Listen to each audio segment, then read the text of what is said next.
नमस्कार, मैं doctor Kunal Roy, consultant general physician and managing director health for you multi speciality clinic. Health for you multi speciality clinic में हमारे पास कई speciality doctors available हैं।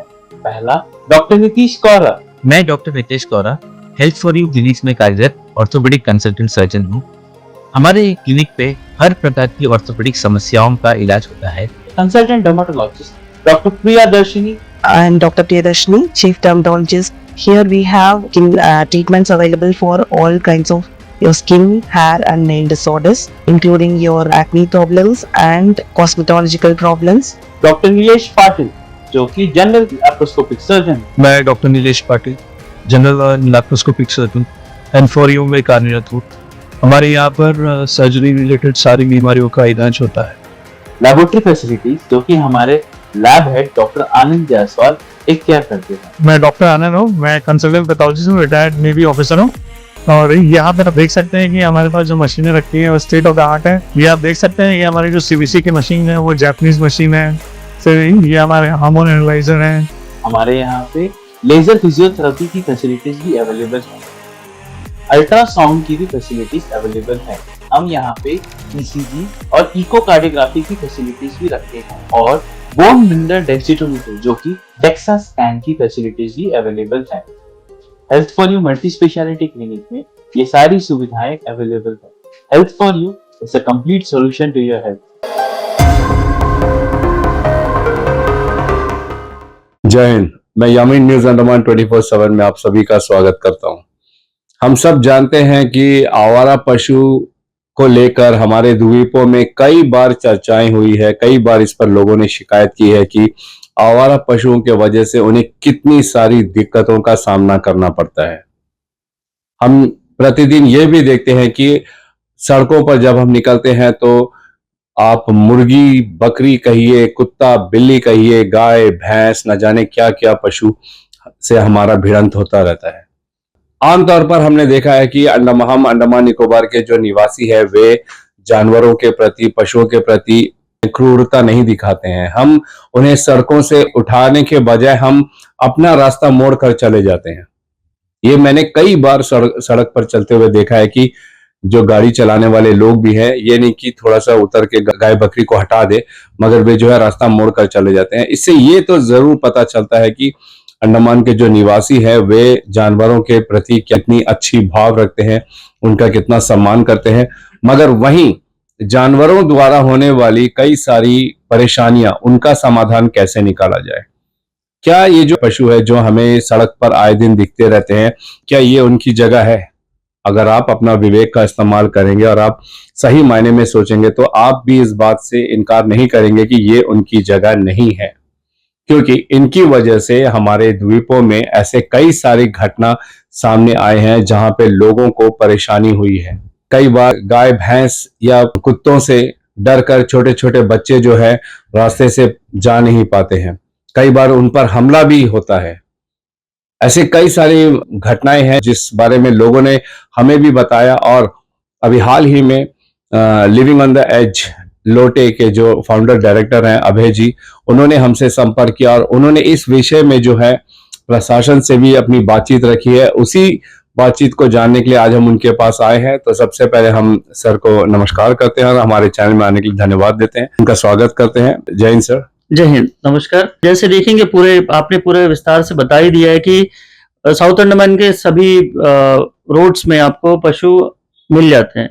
अब हम इसको आवारा पशु भी नहीं बोल सकते हैं, क्योंकि कोई ना कोई इनका मालिक जरूर रहता है। गाय हो, भैंस हो, बकरी हो, ये पालतू जानवर है और इनका कोई ना कोई मालिक जरूर होता है। और क्या है कि दूध निकालने के बाद इनको छोड़ देते हैं और जो पशु है जो ज्यादातर टाइम वो रोड पे ही रहती है। दिन के टाइम तो फिर भी आदमी देख के निकल जाता है। रात के वक्त अगर जानवर रोड पे बैठे रहे तो उनको हटाना या फिर ट्रैफिक के लिए बहुत बड़ा एक प्रश्न उठता है, जो कम्यूटर्स है उनके लिए भी, और एक्सीडेंट प्रोन हो जाता है। काफी बार ऐसा देखा गया है कि जानवर नहीं दिखाई देता है, अंधेरे में बैठे रहता है और जाके गाड़ी डैश कर देते हैं। उस समय जान माल का दोनों को नुकसान होता है।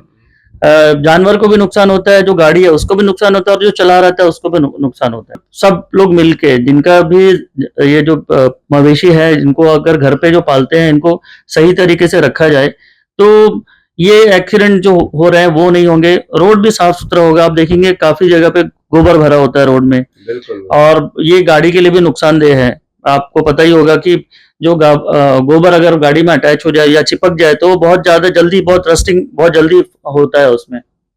वो एक छोटा इशू मान सकते हैं, पर रोड का जो कम्यूटर्स के लिए जो रोड बना है वो बहुत ऑब्स्ट्रक्टेड हो जाता है जो जानवर के वजह से। और ये इसी मसले में हमने अभी हाल फिलहाल में ही यहाँ के साउथ अंडमान के डिप्टी कमिश्नर को हमने लेटर भी भेजा है कि आप इसके ऊपर कार्रवाई करवाएं, और पंचायत के डायरेक्टर और एसपी जो है उनको भी, कि रोड, क्योंकि रोड उनके डायरेक्टरी में आता है कि ट्रैफिक बराबर चले, तो वो भी थोड़ा कंप्लायंस चारों तरफ से मिलके हो तभी इसका इम्पैक्ट पड़ेगा। इवन हमने वेटनरी डिपार्टमेंट के हेड को भी हमने लेटर लिखा है, मार्क किया उसमें, कि जब तक कोहेसिव सपोर्ट नहीं हो तब तक ये बहुत दिक्कत है कि कोई एक जाके करके इसको कंट्रोल कर पाएगा। वेटनरी डिपार्टमेंट में हमने बोला है कि आप सबका आधार टैगिंग करें, सभी जानवर का, और जो जानवर है उनके मालिक को आप आइडेंटिफाई करें, ताकि वो इंश्योर कर पाए कि वो अपने जानवर को अपने उसके लिए प्रॉपर शेड बनाए और वहीं पे उनको रखें। साथ ही साथ ये डीसी को मैंने इसलिए लेटर भी लिखा है क्योंकि सबके लिए हर एक गांव में ग्रेजिंग फील्ड है, पर कहीं पे भी आज के अलॉटेड है, means as per norms government ने हर जगह पे ग्रेजिंग फील्ड दिया है जहां पे जानवर को आप छोड़ सकते हैं सुबह। लेकिन कहीं पे भी हर विलेज में आप जाके देखेंगे तो कहीं पे भी वो आज के डेट में एनक्रोच्ड है, वो कोई ना कोई दूसरा जाके रह रहा है या फिर वो एनक्रोच करके दूसरा पर्पस के लिए यूज हो रहा है। तो मेरा ये रिक्वेस्ट रहेगा एडमिनिस्ट्रेशन से भी कि वो जो एनक्रोचमेंट है उसको एनक्रोच फ्री कराए, ताकि जो ग्रेजिंग फील्ड है डीम पर्पस के लिए वो यूज हो। ये अभय जी ने एक बहुत अच्छी बात हम सबके सामने रखी है कि सरकार के तरफ से कई सारे गांव हैं जहां पर खासकर पशुओं के चरने के लिए कुछ जगहों को चिन्हित करके उनको दिया गया है, वहां पे पंचायत में या वार्ड्स में, मगर वहां पे उसका इस इस्तेमाल के बजाय उसका कुछ और ही इस्तेमाल हो रहा है।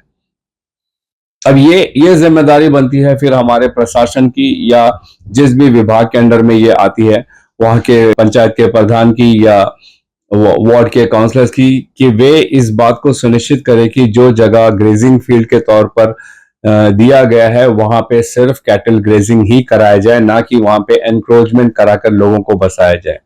अगर इस पर ध्यान दिया जाएगा तो अवश्य ये जो दिक्कत हो रही है आवारा पशुओं के बीच सड़क में या यहाँ वहां गली मोहल्ले में घूमने वाली, इसमें कोई ना कोई समाधान जरूर जल्द से जल्द निकल भी पाएगा और थोड़ी आसानी भी होगी। अभी जी ये जानना चाह रहे कि हाल फिलहाल में आपने कोई भी ऐसी दुर्घटनाएं सुनी है जानवरों को लेकर? बिल्कुल। आप अगर यहाँ के लोकल जो हॉस्पिटल्स हैं, प्राइवेट हॉस्पिटल्स हो या गवर्नमेंट हॉस्पिटल्स, वहां जाके अगर आप चेकआउट करेंगे, क्रॉस चेक करेंगे तो आपको पता चलेगा।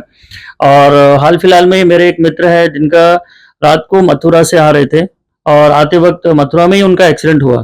फारगन से आ रहे थे, मथुरा में उनका एक्सीडेंट हुआ और उनका दोनों हाथ जो है फ्रैक्चर हो गया। और किस्मत से वो एक्चुअली में जानवर रोड में खड़ा था, उसको बचाने के चक्कर पे साइड गए तो दूसरा और एक जानवर था, उसको उसमें डैश कर गए। अंधेरे में दिख नहीं रहा था। तो ये कॉमन है, बहुत कॉमन है, खासकर साउथ अंडमान के ऑलमोस्ट सभी रोड्स में। ऐसा नहीं है कि कोई कहीं पर्टिकुलर पॉकेट्स में है कहीं पे। आप अगर शाम के वक्त या रात के वक्त निकलेंगे, आप शूट करके देखिए, यहाँ पे आपको काफी सारे जानवर ऐसे मिलेंगे जहाँ पे रोड में बैठे रहते हैं। और आपने जैसे बोला कि हमारे लोग ऐसे हैं कि आप उनको साइड देके हम लोग निकल जाएंगे, रास्ता हम रोड के बीच में हम रास्ता बना के उनको साइड करके छोड़ के चले जाते हैं। ये अच्छा है, पर to be on the safety, road safety अगर देखा जाए तो उसके लिए बहुत डेंजरस है। कभी भी इमरजेंसी में अगर एम्बुलेंस हो या फिर फायर ब्रिगेड की गाड़ी हो, कहीं पे इमरजेंसी में जाना हो तो पूरा का पूरा रोड जो है ऑब्स्ट्रक्टेड रहता है। ये नहीं होना चाहिए। पंचायत को इनिशिएटिव लेना चाहिए। अगर जो समझाए पहले, अगर ना माने तो कैटल पॉइंट्स है, कैटल पॉइंट्स में उनको रखे जानवर को, और तब फाइन करके उनको छोड़े, ताकि ऑनर्स को भी समझ में आए कि केवल जानवर पालना नहीं है, उनको अच्छे तरीके से रखना है उनको। आप बारिश में भीगते हैं, बीमार होते हैं, बाद में दिक्कत सभी को होता है। बिल्कुल सही बात है। पोर्ट ब्लेयर शहर कहिए, बीच अबरडीन बाजार में अगर आप देखोगे, रात कहिए दिन कहिए, वहां पे अनेकों पशु आपको मिल जाएंगे, खासकर गायों का झुंड वहां पे ठीक गांधी स्टैच्यू के बगल वहां बैठा हुआ मिलेगा आपको, या हमारे रत्ना मार्केट, तमिलनाडु मेडिकल्स इसके ठीक सामने, या मोहनपुरा मार्केट। फिर आप जिस तरफ जाइए पोर्ट ब्लेयर शहर से, चाहे चिड़िया टापू तरफ, वंडू तरफ, फरारगंज तरफ, जहां भी जाइए थोड़ी थोड़ी दूर पर आपको जो है सड़क के बीचों बीच कई सारे जानवर आपको मिलेंगे। जैसे मैंने कहा ना, सिर्फ गाय बकरी भैंस ही नहीं, आपको कुत्ते, बिल्ली, मुर्गी, बतख भी सड़क में ही मिलेंगे। इसमें जैसे अभय जी ने बताया, सबसे बड़ी दिक्कत वाली बात यह है कि हम सब जो है पशु प्रेमी हैं, हम उनका बहुत सम्मान भी करते हैं और उनका हम ये भी देखते हैं कि उनको चोट ना लगे, तो हम जो है उनको किसी तरीके से तकलीफ नहीं पहुंचाते। लेकिन जैसा अभी अभय जी ने बताया कि उनके एक मित्र का अभी हाल में ही एक्सीडेंट हुआ इसी पशु के वजह से, उसका क्या फिर समाधान हम निकाल सकते हैं कि उनका दोनों हाथ फ्रैक्चर हुआ। वहीं अगर गलती से उनके मित्र ने उस पशु को मार दिया होता, एक्सीडेंट कर दिया होता, तो आई एम श्योर कि एक बहुत बड़ा हल्ला मच गया होता कि कैसे किसी इंसान ने एक पशु पर जुल्म किया। एक बात ये भी है इसमें कि वो प्राइवेट वर्कर है, अब दोनों हाथ फ्रैक्चर हो गया उनका, और 1 महीने सोचिए घर पे बैठे हैं, और भी 1 महीने और उनका जाएगा रिकवर होते होते, और उसके बाद भी वो पता नहीं वो पूरा जैसे काम करते थे वैसे कर पाएंगे या फिर नहीं कर पाएंगे। तो ये लाइफ थ्रेटनिंग भी है, और एक आप लिवलीहुड से भी अब चैलेंजिंग हो जाता है अगर आप सही से इसका नहीं समाधान किया जाए तो।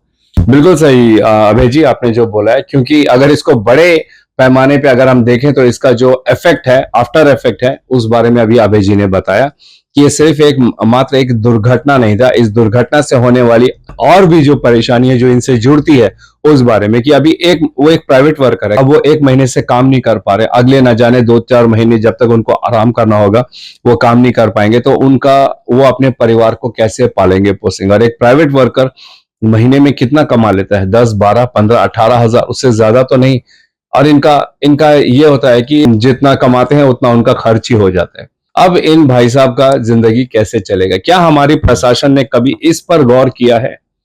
अगर गौर करती तो अवश्य अब तक कोई ना कोई ऐसा रास्ता निकाला होता जिससे जो है हमारे सड़कों पर हम आवारा पशु नहीं देखते। लेकिन हमें कहीं ना कहीं उम्मीद भी है कि अगर हम गंभीरता से हमारी प्रशासन से निवेदन करें, हम सब मिलकर निवेदन करें कि इस पर कोई ठोस कदम उठाए कि इस तरह आवारा पशु हमारे सड़कों के बीच में, हमारे गली मोहल्ले में ना रहे, इनकी जो जगह है इनको वहीं पर रखें, तो इनसे होने वाली जो भी समस्या है उनसे हम सबको छुटकारा मिल सकता है, हम दुर्घटनाओं से बच सकते हैं। एक बात अभय जी ने बताया कि आप सड़कों पे देख सकते हो कई जगह पर अंडमान निकोबार में गोबर पड़े होते हैं, इनका मल पड़ा होता है, और ये जब गाड़ियों में लगता है तो पहली बात तो जब टायर में लगता है तो टायर को वो फिसलन बना देता है, जिससे दुर्घटना होने की आशंका बहुत ज्यादा बढ़ जाती है। और बाद में वो जो सूखा हुआ, जब वो सूख जाता है तो वो गाड़ी के हिस्से, जिस जिस जगह पे गाड़ी के हिस्से में लगता है वहां पे गाड़ी का जो पार्ट्स है उसका जल्दी खराब होना, ये नुकसान भी आम जनता को उठाना पड़ता है। ऐसी कई सारी परेशानियां हैं, ना सिर्फ ये इनका मल को लेकर, बल्कि जिस तरीके से वे खाने पीने की तलाश में यहाँ वहां हमारे सड़कों में घूमते रहते हैं। आपने देखा होगा कि किस तरीके से गाय बकरी जो है खाना नहीं मिलने पर कागज के टुकड़े, गत्ते, यहाँ तक कि प्लास्टिक का भी सेवन कर लेते हैं, जो उन्हीं जानवरों के लिए काफी नुकसानदेह है, खतरनाक भी है, उनका जान भी ले सकती है। अगर हम अपने पर्यावरण से प्रेम करते हैं, अपने पशु से प्रेम करते हैं, तो फिर हमें इस बात को भी सुनिश्चित करना चाहिए कि हम जो है उनके खाने पीने का भी ध्यान रखें। पूरे यकीन के साथ मैं कह सकता हूं कि पूरे अंडमान निकोबार में अगर एक सर्वे कराया जाए कि कितने लोग जो है आवारा पशुओं के वजह से दुर्घटनाग्रस्त हुए हैं, तो उसकी संख्या हजारों में आपको मिल जाएगी। तो ऐसी भविष्य में ऐसी दुर्घटनाओं से बचने के लिए हमारे प्रशासन को चाहिए कि इसको बहुत ही गंभीरता से ले, और जितने भी अंडमान निकोबार में आवारा पशु यहाँ वहां घूमते फिरते हैं, इनको जो है इनके सही ठिकाने पर रखने का कोई ना कोई समाधान जरूर निकालना चाहिए। हमें उम्मीद भी है कि हमारी प्रशासन इस पर कोई ना कोई काम भी अवश्य करेगी। अंत में हम अभय जी को बहुत बहुत धन्यवाद देना चाहेंगे कि आपने हमारे चैनल को संपर्क किया और इस गंभीर मुद्दे को हम सबके सामने रखा। Thank you so much sir. Thank you, बहुत बहुत धन्यवाद न्यूज अंडमान 24/7 को। मैं और खासकर यामीन जी आपको बहुत बहुत धन्यवाद देना चाहूंगा कि जब भी सोसाइटी के ऊपर कोई इम्पैक्ट वाली खबर आती है या फिर बात होती है तो आप तुरंत वहां पहुंचते हैं और उसको आप बाकी जगह पे संज्ञान में लेके आने की कोशिश करते हैं। ये 3 इम्पैक्ट अगर मिलके वहाँ पे काम करे, जो जैसे हमने अभी पूरा डिस्कशन किया इस मैटर को लेके, एक तो एडमिनिस्ट्रेशन यहाँ पे जो ग्रेजिंग फील्ड है उसको वर्कआउट करे कि कहाँ पे है, उसको आइडेंटिफाई करके उसको पूरा जहाँ पे एनक्रोचमेंट उससे एनक्रोचमेंट फ्री करा के वहाँ उसके लिए पूरा ग्रेजिंग फील्ड क्लियर करवाए जहाँ पे, ताकि वो गांव के क्षेत्र के जितने भी पशु हैं उनको चरने के लिए जगह मिले, चारागाह जो है। नंबर 2, जो आवारा पशु जिसको उनके मालिक छोड़ देते हैं, इसके लिए पंचायत और वेटनरी, ताकि वेटनरी से उनका आधार टैगिंग हो पाए और पंचायत और पुलिस मिलकर उनको एनफोर्स कराए कि वो जानवर को सही जगह पे अपने घर पे बांध के रखें, सुनिश्चित कराए, ताकि जानवर भी सेफ रहे और हम भी अपने रोड का जो सही उपयोग है वो कर पाए। जानवर को बैठने का आज का डेट में देखा जाए तो रोड जो है जानवर को बैठने का जगह बन गया है। और एक और बात था कि जैसे स्ट्रे डॉग्स का इंसिडेंट है, स्ट्रे डॉग्स को भी हमको इसको हैंडल करना है, क्योंकि रिसेंटली आपने सुना भी होगा कि यहाँ पे भी एक छोटी बच्ची के ऊपर अटैक हुआ है थोड़े दिन पहले ही, 2 दिन कल ही हुआ है एक्चुअली में, और बच गई क्योंकि काफी लोग थे, वो जाके बचा लिए। 10-12 कुत्ते आके बच्ची को, छोटी बच्ची थी, उसको घेर लिए थे। तो एक कोहेसिव अगर एफर्ट लगाया जाए पूरे सभी के तरफ से तो ये बहुत इजीली हम इसको बड़ी समस्या बनने से पहले हम इसको हैंडल कर पाएंगे। Thank you Abhay ji, thank you so much. और अंत में मैं यही कहना चाहूंगा कि इस मामले की गंभीरता को देखते हुए हमारी जो प्रशासन भी इस पर गंभीरता से संज्ञान लेगी और इसका कोई ना कोई जल्द से जल्द समाधान भी निकालेगी। इसी उम्मीद के साथ और कैमरा पर्सन असलम के साथ मैं यामीन, न्यूज अंडमान 24/7। जय हिंद।